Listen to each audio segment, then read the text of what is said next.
Hey everybody, John Nepper. I am the Trust and Connection Maximizer. Have you ever had someone steal a conversation? That's right. Have you had someone steal the conversation from you? Something I am calling a conversation thief. Conversation thief is somebody who has to hear their voice in a majority of the time spent in conversation. You know, we've all been in those conversations where one person talks and you possibly are the other person listening, and the conversation thief will look at you the last 5 minutes of the conversation and go, "Oh, and hey, how are you?"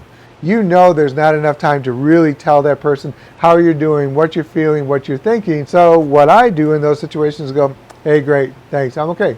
Thanks for asking." But not really thanks for asking. Respond to this statement with a true or false. In conversation with others, my voice is heard the least. True or false? So if you answer true, like your voice is heard the least, that's great. That means you probably are not a conversation thief. If you were honest with yourself in that statement and you said false, my voice is heard the most, you might be one of those people that steals the conversation or interjects or interferes or interrupts when somebody else is talking. They fill up the space. They can talk loud, they can talk long, they have big words or big spaces that they fill. Be the only voice heard, many people sitting there. That's a conversation. So there's a couple ways to deal with that. First of all, you have to know what you say is important. You have to know that it's okay for you to say it.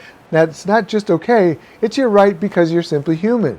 You were born, you have the right to express yourself about how you feel, what you're thinking, what your ideas are. So you have to know that's important and give yourself that permission to say, yes, it's important, it's important, it's important. The next thing you can do is simply pick up your conversation, your part of the conversation where you left off. When that person takes a breath, and they will because they're human too, you pick up right where you left off what you were saying before they interrupted or interjected or interfered. They're going to wait until you take a breath and then they'll jump in again. And then you repeat that process over and over. When they stop talking for a moment, you pick up where you left off. If they're still not getting the idea that what you have to say is just as important as what they have to say, you can put your hands up, any halting gesture, and say stop or say, excuse me, what I have to say is important too. I need you to let me finish what I was talking about.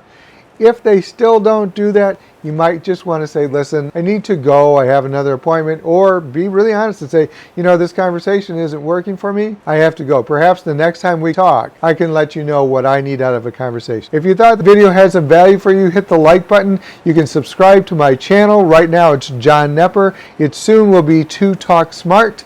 Hit the subscribe button. There's going to be more ways for you to talk smart, to be involved in engaged conversations that make a difference for you and for the people in your life at work and in your personal relationships outside of work.